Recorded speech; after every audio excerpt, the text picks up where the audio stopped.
সবাই আমার বাচ্চা হাদির জন্য দোয়া করবেন, আমরা তাদের হত্যার বিচার করব। বাসায় বুড়া বাবা মা অবুঝ সন্তান রেখে আসছি, হাদিস শিখিয়ে দিয়ে গেছে, হাদিস শিখিয়ে দিয়ে গেছে যে আল্লাহর জিম্মায় সংসার বাচ্চা কাচ্চা ফেলে রেখে এসে রাজপথে কিভাবে বসে। জীবনের এক অসমাপ্ত অধ্যায় লিখে মাঝপথে থেমে গেলেন শরীফ ওসমান হাদি। না ফেরার দেশে পাড়ি জমালেন এক দুর্দান্ত সাহসী আপোষহীন এক লড়াকু সৈনিক, যার পুরো অস্তিত্ব জুড়ে ছিল অদম্য কলিজা আর অন্যায়ের বিরুদ্ধে জ্বলে ওঠা আগুন। তিনি স্বপ্ন দেখতেন এমন এক বাংলাদেশের যেখানে শকুনের রাজত্ব থাকবে না চাঁদাবাজি, জুলুম আর অন্যায়। বাংলার মাটিতে এমন সাহসী মানুষের জন্ম শতাব্দীতে একবারই হয়। স্বামী হারানোর শোকে তার স্ত্রীর কান্না যেন থামবার নামই নিচ্ছে না। বিয়ের পরে একজন স্ত্রীর কাছে স্বামী হয়ে ওঠে পুরো পৃথিবী। সেই পৃথিবী হঠাৎ করেই যদি চিরতরে নিভে যায়, সেই যন্ত্রণার কোনো ভাষা হয় না। আজ শোক তাকে প্রায় পাগল করে তুলেছে। অন্যদিকে ছোট্ট সন্তানের কাছে বাবা ছিল মরুর বুকে ছায়া দেওয়া এক বিশাল বটগাছ। ভাগ্যের নির্মম পরিহাসে সেই বটগাছটাই আজ উপড়ে গেছে। বাবাহারা সেই শিশুর শূন্য কোনো শব্দে বোঝানো যায় না। ওসমান বিন হাদির মৃত্যুতে দেশ যতটা না ক্ষতিগ্রস্ত হবে, তার চেয়েও বেশি ভোগান্তিতে পড়বে তার পরিবার। কারণ যিনি ছিলেন তাদের নিরাপত্তার ঢাল, অভিভাবকত্বের প্রাচীর, আজ তিনি কফিনবন্দি। তবুও মন বলে হাদির পরিবার ভেঙে পড়লেও একেবারে হার মানবে না। কারণ একজন সত্যিকারের সৈনিক শুধু লড়াই করেই যায় না, সে তার পরিবারকে শিখিয়ে যায় কিভাবে প্রতিকূলতার মাঝেও মাথা উঁচু করে বেঁচে থাকতে হয়। হাদি একবার শত্রুদের উদ্দেশ্যে দৃপ্ত কণ্ঠে বলেছিলেন, মৃত্যুর ফয়সালা জমিনে নয় আসমানে হয়, আমি চলে গেলে আমার সন্তান লড়বে। সবাই যখন মৃত্যুটাকে ভীষণ ভয় পায়, আমি তখন হাসতে হাসতে আল্লাহর কাছে ভীষণ সন্তুষ্টি নিয়ে পৌঁছতে চাই। এই কথার ভেতরেই লুকিয়ে আছে একজন সংগ্রামী মানুষের বিশ্বাস, দৃঢ়তা আর ভবিষ্যতের প্রতি অগাধ আস্থা। হাদির সন্তান যখন বড় হবে, তখন সে নিশ্চয়ই বুঝতে পারবে তার শরীরে বইছে একজন শহীদের রক্ত, যে রক্ত অন্যায়ের কাছে মাথা নত করতে শেখায় না। হাদির স্ত্রীকে লক্ষ্য করলে বিষয়টি আরো স্পষ্ট হয়। গুলিবিদ্ধ হওয়ার মুহূর্ত থেকে শুরু করে মৃত্যুর সংবাদ পর্যন্ত তাকে কখনো ক্যামেরার সামনে দেখা যায়নি। কারণ তিনি জানেন, দুনিয়া ক্ষণস্থায়ী, খ্যাতি বা মানুষের দৃষ্টি নয়, আল্লাহর সন্তুষ্টিই চূড়ান্ত।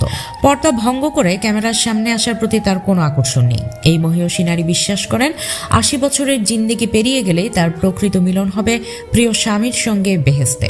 খোঁজ নিয়ে জানা যায়, ওসমান হাদির স্ত্রী অত্যন্ত পর্দাশীল ও আত্মমর্যাদাশীল একজন নারী। যে কোনো পরিস্থিতিতেই তিনি তার পর্দা রক্ষা করেছেন। এই একই কারণে ওসমান হাদির আম্মাকেও কখনো ক্যামেরার সামনে দেখা যায়নি। নীরবতা, লজ্জা আর আত্মসংযম এই পরিবারের নারীদের অলংকার। হাদির পরিবার একটি সুপরিচিত আলেম পরিবার। কোরআন হাদিসের শিক্ষা, নৈতিকতা ও দ্বীনি আদর্শে গড়ে ওঠা এই পরিবারের অধিকাংশ সদস্যই আলেম ও দ্বীনের খেদমতে নিয়োজিত। হাদির বড় ভাই মাওলানা আবু বক্কর সিদ্দিক বরিশালের গুটিয়ার ঐতিহ্যবাহী শরফুদ্দিন আহমেদ সেন্টু প্রতিষ্ঠিত জামে মসজিদের ইমাম ও খতিব হিসেবে দায়িত্ব পালন করছেন। মেজু ভাই ওমর ফারুক ঢাকায় ব্যবসার সঙ্গে যুক্ত। ৩ বোনের পরিবারও দ্বীনি পরিবেশে গড়ে ওঠা। বড় বোনের স্বামী মাওলানা আমির হোসেন নলসিটির ফুলহরি আব্দুল আজিজ দাখিল মাদ্রাসার সুপার এবং বাইপাস সড়কে অবস্থিত আশরাফ আলী হাওলাদার জামে মসজিদের ইমাম। মেজু বোনের স্বামী মাওলানা আমিরুল ইসলাম ঢাকায় ব্যবসা করেন। আর ছোট বোনের স্বামী নলসে ইসলামিয়া ফাজিল মাদ্রাসার শিক্ষক মাওলানা মনির হোসেন। হাদির গ্রামের বাড়ি ঝালকাঠি জেলার নগছড়িটি উপজেলার খাসমহল এলাকায়। তার বাবা ছিলেন প্রয়াত মাদ্রাসার শিক্ষক মাওলানা আব্দুল হাদি। 3 ভাই ও 3 বোনের মধ্যে ওসমান বিন হাদি সবার ছোট। ইসলামী শিক্ষায় তাদের জীবনের মূল পথ নির্দেশক। কোরআন সুন্নাহর আলোকে জীবন পরিচালনা এবং সমাজের ন্যায়, সততা ও মানবিক মূল্যবোধ প্রতিষ্ঠাই তাদের মূল লক্ষ্য। ঝালকাঠির ANS কামিল মাদ্রাসায় হাদির শিক্ষা জীবনের শুরু। পরে তিনি ঢাকা বিশ্ববিদ্যালয়ে ভর্তি হন। তিনি ঢাকা বিশ্ববিদ্যালয়ের রাষ্ট্রবিজ্ঞান বিভাগের 2010-2011 শিক্ষাবর্ষের শিক্ষার্থী ছিলেন। 2024 সালে শিক্ষার্থীদের বৈষম্য বিরোধী আন্দোলনের সাহসী ভূমিকার জন্য তিনি অনেকের কাছে বিশেষ পরিচিতি পান। এরপর টকশো ছাড়াও ইনকিলাব মঞ্চের পক্ষ থেকে বিভিন্ন সভা সমাবেশে ঝাঁঝালো বক্তব্য তিনি অনেকের কাছে হয়ে ওঠেন অনন্য এক সাহসী মুখের প্রতিচ্ছবি। জীবন সংগ্রামে টিকে থাকার লড়াইয়ে একসময় তিনি বিভিন্ন কোচিং সেন্টারে ঠিক শিক্ষকতা করেছেন।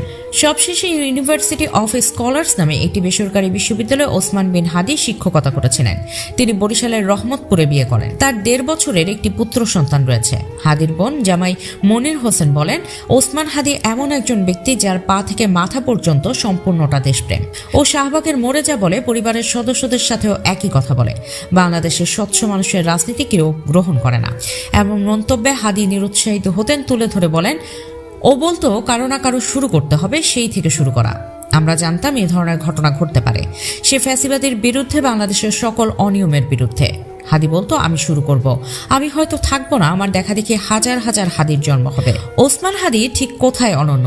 এ প্রশ্নের উত্তর যদি সংক্ষেপে বলি তাহলে বলবো অনেকে ভালো লেখে তবে ভালো বলে না, আবার অনেকে ভালো বলে তবে ভালো লিখতে পারে না, অনেকে বলেও ভালো লিখেও ভালো, তবে সাংস্কৃতিক ও বুদ্ধিবৃত্তিক বোঝাপড়া এত গভীর ও বিস্তৃত না। কিন্তু হাদি ভাইয়ের মধ্যে আল্লাহ তাআলা 3টি গুণই একসাথে দিয়েছিলেন। তার মৃত্যু বাংলাদেশ বন্দীদের জন্য অপূরণীয় এক ক্ষতি হয়ে থাকবে। এই ভূমিতে দ্বিতীয় একজন হাদি আবার কত যুগ পরে জন্ম নেবে আমরা কেউই জানি না। এখন করণীয় হলো যে আদর্শের কারণে তাকে নসরানা দিতে হলো সেই ভারতীয় আধিপত্যবাদ ও স্বৈরাচারকে এদেশে মাথা তুলে দাঁড়ানোর সকল পথকে রুদ্ধ করার জন্য যা করা দরকার সবকিছু করা। আল্লাহ তার রক্তকে কবুল করে নিন, তার রক্তের বিনিময়ে এদেশে এমন একটা প্রজন্ম তৈরি করে দিন যারা নিজেদের সবটুকু দিয়ে এদেশে ভিনদেশী আধিপত্যকে রুখে দিতে সবসময় সচেষ্ট ও সোচ্চার থাকবে। তাকে আল্লাহ জান্নাতের সর্বোচ্চ মাকাম দান করুন, আমিন। হাদির পরিবার কেমন ছিল তার ধারণা পাওয়া যায় এক প্রতিবেশীর কথাতেও। হাদির প্রতিবেশী সিরাজুল ইসলাম বলেন, হাদি ভাইয়ের পরিবারের সবাই আলেম। তার বাবা একজন মাদ্রাসার শিক্ষক ছিলেন। ইসলামিক শিক্ষায় তাদের জীবনের মূল পথ নির্দেশক। কোরআন সুন্নাহর আলোকে জীবন পরিচালনা এবং সমাজে ন্যায়, সততা ও মানবিক মূল্যবোধ প্রতিষ্ঠাই তাদের মূল লক্ষ্য। নলসিটির পৌর শহরের বাসিন্দা শাহাদাত আলম ফকির বলেন, হাদি আমাদের নলসিটির সন্তান। 5ই আগস্টের পর থেকে ও দেশের জন্য লড়াই শুরু করেছিল, ন্যায় ও ইনসাফ প্রতিষ্ঠায় কাজ করেছিল ও সকল দুর্নীতি অন্যায়ের বিরুদ্ধে সবসময় কথা বলেছে। ওর উপর হামলা কোনোভাবেই মেনে নিতে পারছি না। আমরা হামলাকারীদের দ্রুত আইনের আওতায় আনার দাবি জানাই। কথাগুলো যে আধিপত্যের কারণে ওসমান হাদির জীবন দিতে হলো, সেই আধিপত্য স্বৈরাচারকে কখনোই বাংলাদেশে ঠাঁই দেওয়া যাবে না এবং ভারতীয় আধিপত্যের বিরুদ্ধে সারা জীবনের যুদ্ধ ঘোষণা করতে হবে। আল্লাহ এই ওসমান হাদি ভাইকে আপনি কবুল করে নিন। আপনি এই ওসমান হাদি ভাইয়ের বদলে এমন একটা তরুণ প্রজন্মকে জাগিয়ে দিন যে প্রজন্ম ওসমান হাদির মতো সাহসী বীরে পরিণত হবে। আল্লাহ ওসমান হাদি ভাইকে জান্নাতের সর্বোচ্চ স্থান দান করুন, আমিন। মানিক মে এভিনিউতে জোহরের নামাজের পর জানাজা শেষে হাদিকে দাফন করা হবে। প্রিয় হাদি ভাই, আপনার থেকে আমার দূরত্ব অনেকটা। আপনাকে সামনাসামনি কখনো দেখিনি, আপনার সাথে কখনো একসাথে চলাফেরাও করিনি, আপনার সাথে আমার পরিচয় নেই। কিন্তু বক্তব্য শুনে, আপনার প্রতিবাদী কণ্ঠে গর্জন শুনে মনের ভেতর আপনার জন্য এতটা ভালোবাসা ঠাঁই করে নিয়েছিল যে ভালোবাসা আজ আমি বুঝতে সক্ষম হচ্ছি তিলে তিলে। হৃদয়ে আজ রক্তক্ষরণ হচ্ছে আপনার জন্য। প্রচুর কান্না পাচ্ছে, কাঁদতে পারছি না, মনটা পাথরের মতো হয়ে গেছে।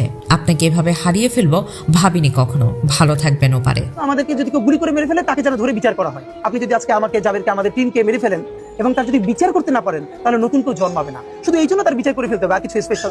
প্রিয় দর্শক, আপনার সবাই ওসমান হাদির জন্য মন থেকে দোয়া করবেন এবং তার উপর এই নির্মম হত্যাকাণ্ডের বিচার প্রক্রিয়া নিয়ে আপনার কি মতামত কমেন্টে আমাদের জানাতে পারেন। পাশাপাশি ভিডিওটি শেয়ার করে সকলকে দেখার সুযোগ করে দিন। আজকের মতো এখানেই বিদায় নিচ্ছি।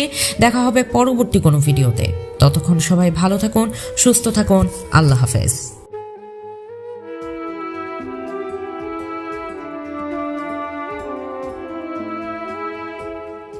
নিজের লড়াই অসমাপ্ত রেখে মহান আল্লাহর ডাকে সাড়া দিয়ে পরপারে চলে গেছেন শরীফ ওসমান বিন হাদি। হাদির চলে যাওয়াটা সবচেয়ে বেশি যাদের ভোগাবে তারা হচ্ছেন ওসমান বিন হাদির স্ত্রী এবং সন্তান। স্ত্রীর কাছে স্বামী শুধু একজন জীবন সঙ্গী নন, বরং নিরাপত্তা, নির্ভরতা, ভালোবাসার উৎস।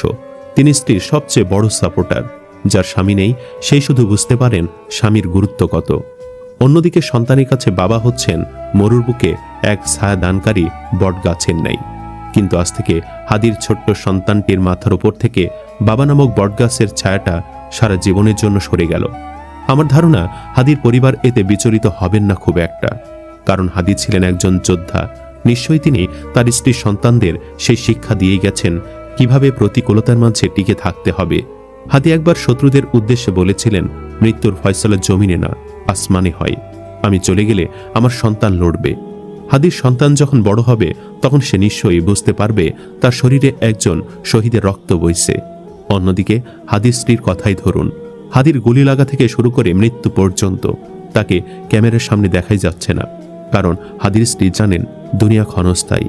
তিনি পর্দার বরখেলাপ করে ক্যামেরার সামনে আসতে চান না। এই মহিষী নারী জানেন 80 বছরের জিন্দেগি পেরিয়ে গেলেই তার স্বামীর সাথে তার বেহেশতে মোলাকাত হবে। খোঁজ নিয়ে জানা যায় ওসমান হাদির স্ত্রী অত্যন্ত পর্দানশীল একজন নারী। তিনি যে কোনো অবস্থাতেই তার পর্দা নষ্ট করবেন না। এই কারণে তিনি কখনো ক্যামেরার সামনে আসেননি। একই কারণে ওসমান হাদির আম্মাকেও কেউ কখনো ক্যামেরার সামনে দেখেনি। হাদির পরিবার একটি আলেম পরিবার হিসেবে এলাকায় সুপরিচিত। কোরআন হাদিসের শিক্ষা, নৈতিকতা ও দ্বীনি আদর্শে গড়ে ওঠা এই পরিবারের প্রায় সবাই আলেম।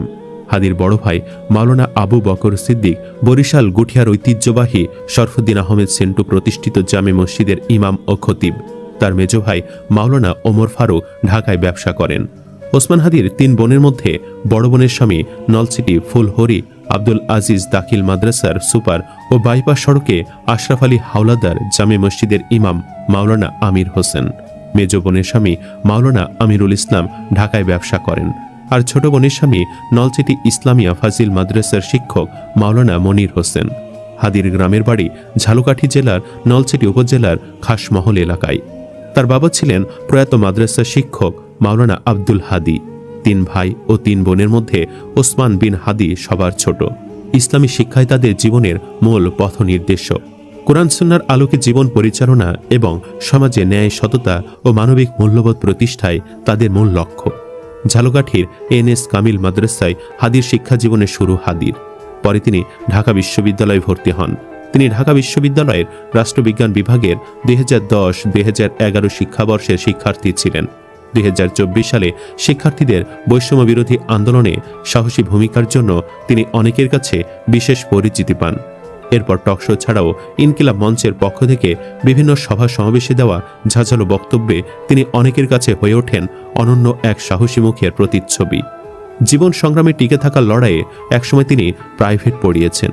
পরে সাইফুর সহ বিভিন্ন কোচিং সেন্টারে শিক্ষকতা করেছেন। সবশেষে ইউনিভার্সিটি অব স্কলার্স নামে একটি বেসরকারি বিশ্ববিদ্যালয়ে ওসমান বিন হাদি শিক্ষকতা করছিলেন। তিনি বরিশালের রহমতপুরে বিয়ে করেন। তার 1.5 বছরের একটি পুত্র সন্তান রয়েছে। হাদির বোন জামাই মনির হোসেন বলেন, ওসমান হাদি এমন একজন ব্যক্তি যার পা থেকে মাথা পর্যন্ত সম্পূর্ণটা দেশপ্রেম। ও শাহবাগের মোড়ে যা বলে পরিবারের সদস্যদের সাথেও একই কথা বলে।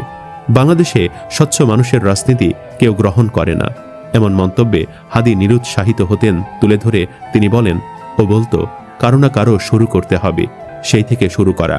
আমরা জানতাম এ ধরনের ঘটনা ঘটতে পারে। সে ফ্যাসিবাদের বিরুদ্ধে, বাংলাদেশের সকল অনিয়মের বিরুদ্ধে। হাদি বলতো, আমি শুরু করব, আমি হয়তো থাকবো না, আমার দেখা দেখি হাজার হাজার হাদির জন্ম হবে। ওসমান হাদি ঠিক কোথায় অনন্য? এই প্রশ্নের উত্তর যদি সংক্ষেপে বলি তাহলে বলবো, অনেকে ভালো লেখে তবে ভালো বলে না, আবার অনেকে ভালো বলে তবে ভালো লিখতে পারে না, অনেকে বলেও ভালো লিখেও ভালো। তবে সাংস্কৃতিক ও বুদ্ধিবৃত্তিক বোঝাপড়া অত গভীর ও বিস্তৃত না। কিন্তু হাদি ভাইয়ের মধ্যে আল্লাহ তাআলা এই 3টা গুণই একসাথে দিয়েছিলেন। তার মৃত্যু বাংলাদেশপন্থীদের জন্য অপূরণীয় এক ক্ষতি হয়ে থাকবে। এই ভূমিতে দ্বিতীয় একজন হাদি আবার কত যুগ পরে জন্ম নেবে আমরা কেউই জানি না। এখন করণীয় হলো যে আদর্শের কারণে তাকে রক্তের নজরানা দিতে হলো, সেই ভারতীয় আধিপত্যবাদ ও স্বৈরাচারকে এদেশে মাথা তুলে দাঁড়ানোর সকল পথকে রুদ্ধ করার জন্য যা করা দরকার সবকিছু করা। আল্লাহ তার রক্তকে কবুল করে নিন। তার রক্তের বিনিময়ে এদেশে এমন একটা প্রজন্ম তৈরি করে দিন যারা নিজেদের সবটুকু দিয়ে এদেশে ভিনদেশী আধিপত্যকে রুখে দিতে সবসময় সচেষ্ট ও সোচ্চার থাকবে। তাকে আল্লাহ জান্নাতের সর্বোচ্চ মাকাম দান করুন, আমিন। হাদির পরিবার কেমন ছিল তার ধারণা পাওয়া যায় এক প্রতিবেশীর কথাতেও। হাদির প্রতিবেশী সিরাজুল ইসলাম বলেন, হাদি ভাইয়ের পরিবারের সবাই আলেম। তার বাবা একজন মাদ্রাসার শিক্ষক ছিলেন। ইসলামী শিক্ষায় তাদের জীবনের মূল পথ নির্দেশক। কোরআন সুন্নাহর আলোকে জীবন পরিচালনা এবং সমাজে ন্যায়, সততা ও মানবিক মূল্যবোধ প্রতিষ্ঠায় তাদের মূল লক্ষ্য। নলছিটির পৌর শহরের বাসিন্দা শাহাদাত আলম ফকির বলেন, হাদি আমাদের নলছিটির সন্তান। 5 আগস্টের পর থেকে ও দেশের জন্য লড়াই শুরু করেছিল, ন্যায় ও ইনসাফ প্রতিষ্ঠায় কাজ করেছিল ও সকল দুর্নীতি অন্যায়ের বিরুদ্ধে সবসময় কথা বলেছে। ওর ওপর হামলা কোনোভাবেই মেনে নিতে পারছি না। আমরা হামলাকারীদের দ্রুত আইনের আওতায় আনার দাবি জানাই। এদিকে অন্তর্বর্তীকালীন সরকারের প্রধান উপদেষ্টা অধ্যাপক ডক্টর মোহাম্মদ ইউনুস বলেছেন, ইনকিলাব মঞ্চের আহ্বায়ক শরীফ ওসমান বিন হাদির স্ত্রী ও তার সন্তানের দায়িত্ব নেবে সরকার। বৃহস্পতিবার রাতে জাতির উদ্দেশ্যে দেওয়া এক ভাষণে তিনি এ কথা বলেন। 18 ডিসেম্বর রাত 9:30টার দিকে সিঙ্গাপুরের জেনারেল হাসপাতালে চিকিৎসাধীন অবস্থায় মারা যান হাদি। গত 12 ডিসেম্বর নির্বাচনী প্রচারণা শেষে রিকশায় ফেরার পথে গুলিবিদ্ধ হন তিনি। প্রথমে ঢাকা মেডিকেলে চিকিৎসা শেষে ওই দিনই এভার কেয়ার হাসপাতালে নেওয়া হয় তাকে। পরে উন্নত চিকিৎসার জন্য গত 15 ডিসেম্বর সিঙ্গাপুর নিয়ে যাওয়া হয়। ফেসবুকে একজন লিখেছেন, সরকার শহীদ শরীফ ওসমান হাদির সন্তান অস্থির দায়িত্ব নিলেও কি তার ফুটফুটের সন্তানটা বাবা বলে ডাকতে পারবে? আল্লাহ তাদের সৃষ্টি করেছেন, রিজিকের ব্যবস্থাও করবেন। বর্তমান সরকারের কাছে স্পষ্টভাবে বলতে চাই যে হাদি ভাই সঠিক বিচার ও তার পাশাপাশি সকল জনগণের সঠিক নিরাপত্তার দাবি জানাচ্ছি, না পারলে দায়িত্ব ছেড়ে দেন। পরিশেষে বলতে চাই, আমরা হারিয়েছি বিপ্লবী ওসমান হাদিকে, হাদির মা হারিয়েছে তার সন্তানকে, হাদির আহলিয়া হারিয়েছে তার স্বামীকে, হাদির সন্তান হারিয়েছে তার বাবাকে। এই জবাব কে দিবে? আর কত মায়ের বুক খালি হবে, কত তাজা রক্ত ঝরাবে, কবে ইনসাফ প্রতিষ্ঠা হবে এই দেশে, আর কত মায়ের বুক খালি হবে? সুপ্রিয় দর্শক, আসুন আজকে এই শোকাবহ দিনে সবাই মিলে প্রতিজ্ঞাবদ্ধ হই। যার যার জায়গা থেকে আমরা সবাই চেষ্টা করব হাদির অসমাপ্ত কাজ সমাপ্ত করার। আল্লাহ আমাদের সবাইকে তৌফিক দান করুন, আমিন। ভিডিওর শেষ পর্যন্ত আমাদের সাথে থাকলে অবশ্যই কমেন্ট বক্সে ইনশাআল্লাহ লিখুন। ভিডিও ভালো লাগলে লাইক দিন এবং চ্যানেলটি সাবস্ক্রাইব করে পরবর্তী আপডেটের জন্য আমাদের সাথেই থাকুন। ধন্যবাদ।